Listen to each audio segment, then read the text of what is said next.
बहुत समय पहले की बात है। किसी दूर के गांव में मानपुर नाम के एक छोटे से गांव में एक साधारण किसान गोपाल रहता था। उसकी जिंदगी बहुत ही सामान्य थी। खेती, परिवार और गांव के अपने छोटे से जीवन में खुश था।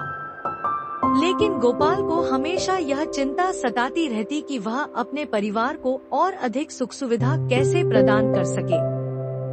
एक दिन खेत में काम करते समय गोपाल को एक पुराना कलश मिला।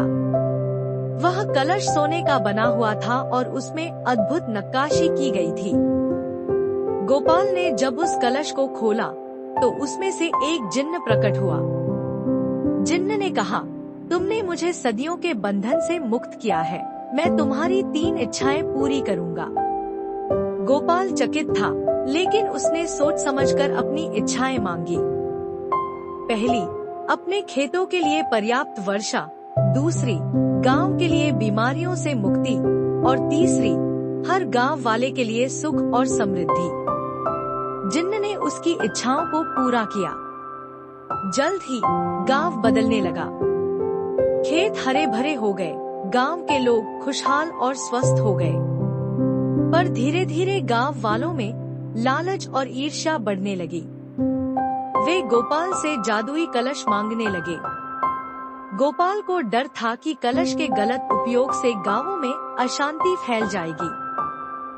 एक रात उसने सपने में अपने पूर्वजों से संदेश प्राप्त किया कि सच्ची समृद्धि साझा करने से मिलती है, न कि छीनने से। गोपाल ने निश्चय किया कि वह कलश को पुनः जमीन में दबा देगा।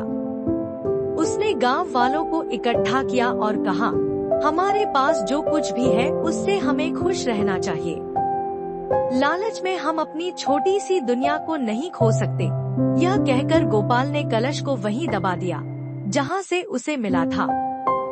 गांव वाले मान गए और अपने जीवन में खुश रहने लगे। उस दिन के बाद से मानपुर गांव मिसाल बन गया, जहां सभी अपने सुख दुख आपस में बांटते हैं और एक दूसरे के सच्चे साथी बने। कलश की कहानी सदियों तक गूंजती रही और गोपाल का नाम उस ज्ञानी पुरुष के रूप में सदा जीवित रहा जिसने समृद्धि की चाह में संयम और समझदारी दिखाई। और यही कहानी आज भी हमें सिखाती है कि सच्ची धन संपदा उसी में है जिसे एक साथ मिलकर साझा किया जा सके और जो सबको एक साथ खुशियां प्रदान करे।